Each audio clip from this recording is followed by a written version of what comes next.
We've got the story from Business Insider. Ladies and gentlemen, check it out. T app that lets women post anonymous dating reviews was hit by a data breach that exposed 72,000 images. Mm-hmm. So maybe you guys have seen It's Always Sunny in Philadelphia, where Dennis finds out there's this app where women rate men, and he's got like a really low score. He gets really angry. So he's trying to go around telling women to give him 5-star ratings. Well, this is going viral. And this was Kellen's idea, but we're introducing a new app. It's called Whore Finder, where dudes can rate women they date based on whether they're snooty or DTF. I kept the language a little light on that one. I thoroughly enjoyed when I saw the pictures of all the women that were on T, because they were exactly what you would think. They were all incredibly unattractive. I was going to say, give us broad strokes here. Just terrible looking. Artificial hair color? Some of that. Piercings in face? Mostly bad skin and had never seen the inside of a gym, don't exercise, but hold on. say no to cookies.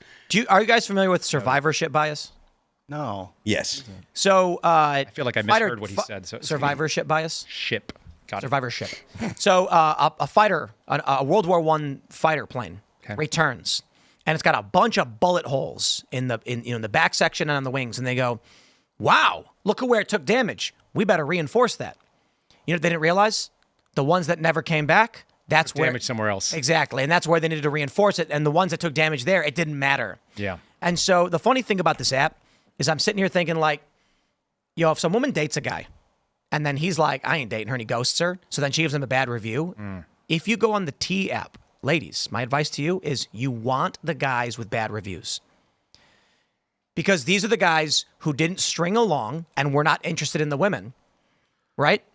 Why would you want to? Let's just say that is an interesting tactic that you could take, but maybe not the only answer. Well, sure. But my point I'm pretty sure that I read some of these. They were like the guy was abusive, or like the guy with the good reviews is the guy who keeps stringing the women along. I'm tracking, and no, I understand. It's an interesting concept for sure. The guys that get good reviews, the women aren't going to want to stop dating them.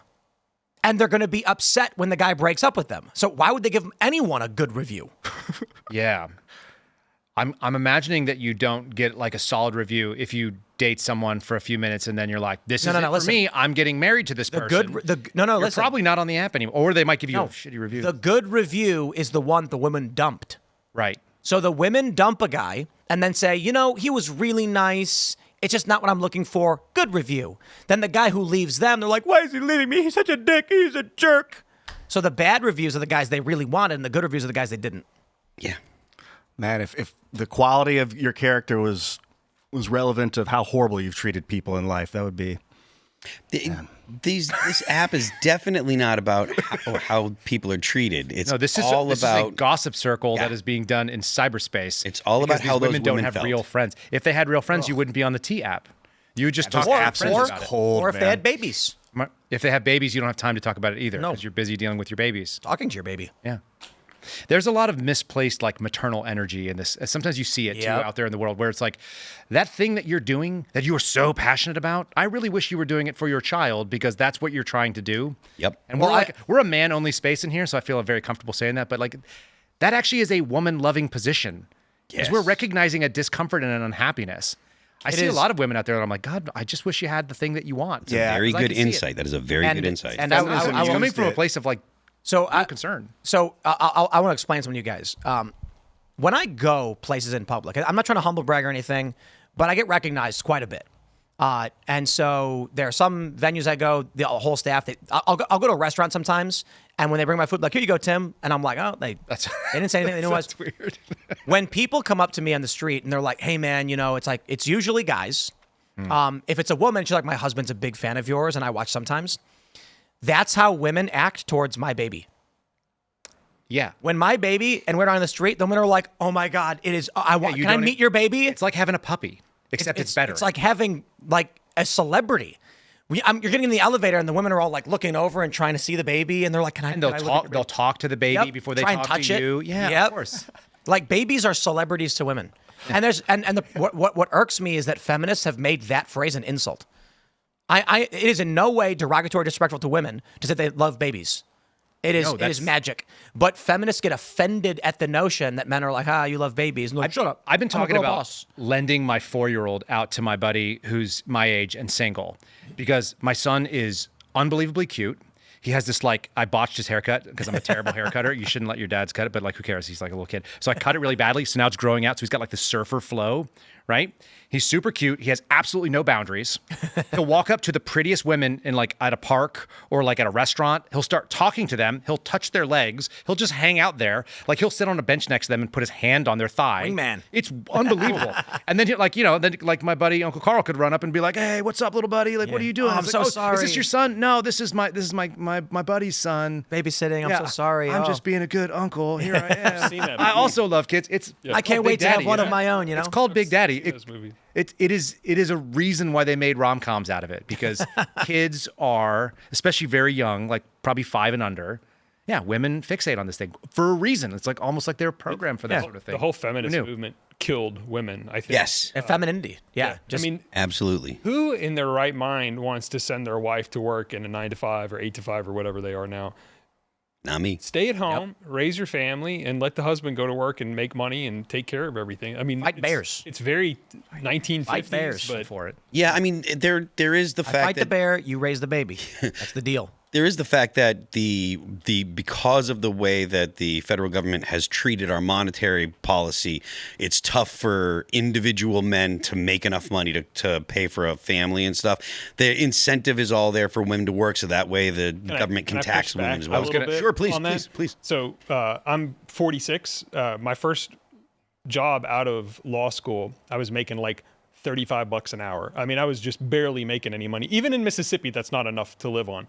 But we sold my truck that I had, went down to 1 car because couldn't afford to have 2. My wife still stayed at home and took care of the house. She was we were newlyweds, right? So people can make a go at it with less. It's just that they don't want to. They want a brand new iPhone and they want nice cars. I drive a 2012 Accord with 250,000 miles on it, but I don't have a car payment. So if I wanted to go buy a new car, I could go buy it, but then I have to pay every month for something. And then I might have to say, hey, baby, I didn't make enough money this month because of Kyle, right? Because of me, probably. Yeah. I'm not sure how I got blamed, but I'm for it. I'll take the blame. Yeah, I'm happy to. For some reason. Of course. Yeah. But, and then she'd have to go get a job and go to work. But these people do not want to hear it when you say go down to 1 car. Yeah. And I had my wife take me to work a lot of times as a lawyer after we had my daughter because we couldn't afford a second car at that point. And it was so important for me to have my wife stay home with my kid. Yeah. Teach her stuff. Dude, my daughter is 13 years old and speaks Japanese, Arabic, and is taking Mandarin right now. And she started her impressive. It's unbelievable. But you homeschool your kids? Yeah. Yeah. I was gonna, awesome. I don't know. Can I say the F word on here? No, just leave it off. Okay. Occasionally. That was for the right, well, for if the your right kids thing. are watching, you probably don't want to. Yeah, it's good enough. So, But consider what he's saying, though. You take agency from people when you say the monetary system is set up. Let people be responsible for their decisions. That's the thing that I think is the most lacking. That's the most conservative thing you can do is turn around and go, I've made a choice, and the choice is that I am dealing with those. And look, the consequences of it is exactly what Steven just said. You have less money, you have less things. You may have to tighten your belt on it. Probably everybody here has gone through a short period where you're like, I'm not sure how this is going to work. And you try to build up that cushion. That's your job, I think, as a man. To say that you are incentivized, yes, but that doesn't mean it's not something you can't overcome. But wouldn't you give it all up for your kids anyway? That's the other thing. Men are supposed to be able to do that. And it's crazy that we have this culture of just me first and the gimmies. You know what I mean? You know what's even crazier? Elizabeth Warren used to agree with this position that we're having right now. Do you know that? Yeah, she used to be a conservative. I don't know that she was conservative. She was just a reasonable person. Well, she should know better. She should know better because she used to teach economics. If I understand correctly, she used to teach economics in a teepee. In a teepee, right, with the powwow. Fair enough. She wrote a book that's called The Two Income Trap, and I think it's co-authored by her daughter. This is from 2002. Wow. My number, I think that's the year. My mother-in-law actually gave me a copy of it, and you don't have to read the whole book. You can just read the back and know what it is. But essentially, when you have 2 incomes in the household, so Phil, this actually goes to the structural piece you're talking about. When you have 2 incomes, everything that has to do with children, which we were talking about a second ago, gets more expensive. You're in an arms race with everyone that has two incomes. So if I'm a one income, now I'm competing against two for childcare, for public or private schooling, for the select soccer team, for minivans, for housing that's bigger. So all those things become more expensive. And it drives wages down. Of course. So because now you have twice as many people in the competition. Yep. Here's the last thing that she actually made, which is a really brilliant point.